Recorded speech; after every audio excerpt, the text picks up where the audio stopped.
माता जय गोपाल।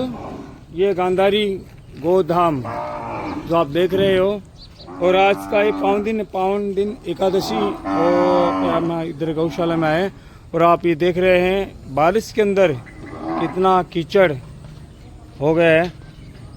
ये देखिए, ये गौ माता के लिए पैर में पूरा जो कीटाणु लग जाते हैं, पैर खराब हो जाते हैं। मैं आप सभी गौ भक्तों से हाथ जोड़कर विनती करता हूँ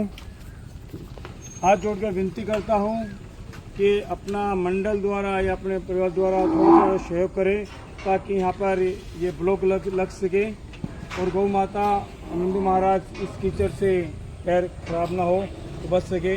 जितना सहयोग यथाशक्ति सहयोग हो उतना करवाएं। जय गौ माता जय गोपाल। उधर भी अपनी गौ माता है, देखिए इधर भी अपनी गौ माता है। इधर भी एक कीचड़ हो रखा है, देखिए आप देख रहे हैं बहुत ज़्यादा कीचड़ है।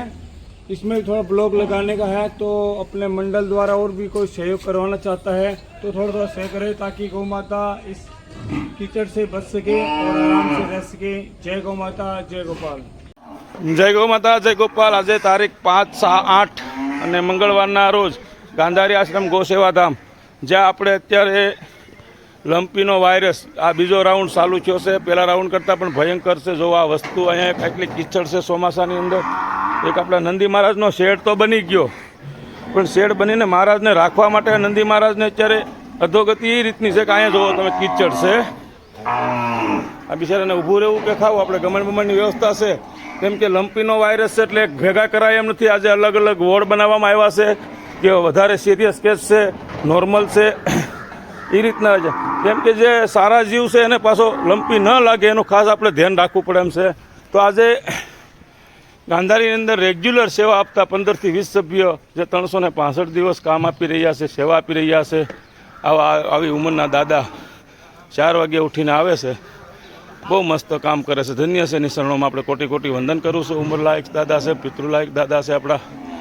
અને એ બળદ છે, કેમ કે અત્યારે તમને હું કહું તો આ બળદની અંદર લંપી હાવ અલગ બાંધવી છે, તો આ લંપીનો વાયરસ બળદને લાગી ગયો છે। જો તો આજે આ થોડુંક બીમારની માટે જીવન જીવી સેવા કરી રહ્યા હોય તો થોડુંક આપણે ધ્યાન આપવું જોઈએ। આજે હું આ મંડળને મળ્યો છું, ચર્ચા કરી છે।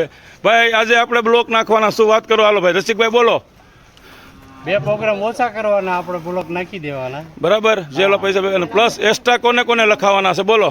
બધા હવોના બોલો તો ખરા ભાઈ, બોલો 2 શબ્દ તો બોલો। હાલો, બધાની યથાશક્તિ પ્રમાણે પૈસા લખાવે છે। જેને 500 લખાવાય, 5000 લખાવાય, 11000 લખાવાય, જે રીતે લખાવા હોય એ રીતે લખાવવાના। શરૂઆત કરો ભાઈ। ભગત આપો 2 શબ્દ બોલો। આપણે તમારે જે ઓલા ખુશીનો પ્રોગ્રામ કરવાનો હતો ને એ 11 એમાં નાખજો, તમારી ઈચ્છા હોય તો। પ્રોગ્રામ રસિકભાઈ કેમ આપણે નથી કરવા, વરદી એક વખત કરશું, પણ આ છે ને આ કામ પહેલા કરો યથાશક્તિ પ્રમાણે। 500, 1000, 200, 1100, 2500 જો આ બધા ઉભા ને 2500 માં ગૌ માતાની જય।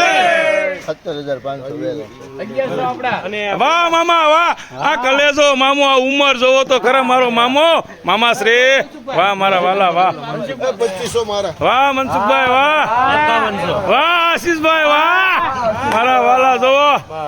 જય ગૌ માતા। બધા સેવકોને ખૂબ ખૂબ ગૌ માતાના આશીર્વાદ, દ્વારકાધીશના આશીર્વાદ। વાહ બાપુ વાહ, થઈ જા મારા ઠાકોરજી, કરી દે બધું ભેગું। કેમ કે આપણી પાસે અન્ય કોઈ ફંડની બેલેન્સ નથી, સારાની પણ અન્ય કોઈ બેલેન્સ નથી, એવો ઉપયોગ કરી શકવી।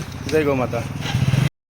જોઈ લ્યો, રોજે જય ગૌ માતા જય ગોપાલ। અહીંયા રોજે ઠાકોરજીને તો દીવા પૂજા થાય છે, પણ ગૌ માતાને પણ રોજે આરતી થાય છે। અને અત્યારે ઓલરેડી લંપી વાયરસ અત્યારે કહેર મચી રહ્યો છે, તો જેથી કરીને શું છે કે આવો ધૂપ ધુવાળા થતા હોય ને તો બહુ સારું છે, કારણ કે લોબાન બોબાન નાખીને આમ સ્માઇલ અને સુગંધ છે ને કંઈક અલગ જ હોય। જોઈ લ્યો, આ બાપુ છે અમારા, અવિરત સેવા કરે છે અને ખૂબ સારો એવો એનો પ્રતિસાદ છે, ખૂબ સારો એનો સાથ સપોર્ટ છે। તો અત્યારે તમે જોઈ લ્યો અમારા ગૌ સેવકોની ટીમ કેટલા બધા લોકો અહીંયા લડ્ડુ બનાવી રહ્યા છે, જોઈ લ્યો. લડ્ડુનો ભોગ તો જોવો, વાહ ભાઈ. અને વળી મનસુખભાઈ હોતા નો ભાઈ, એ ભાઈ ના પણ.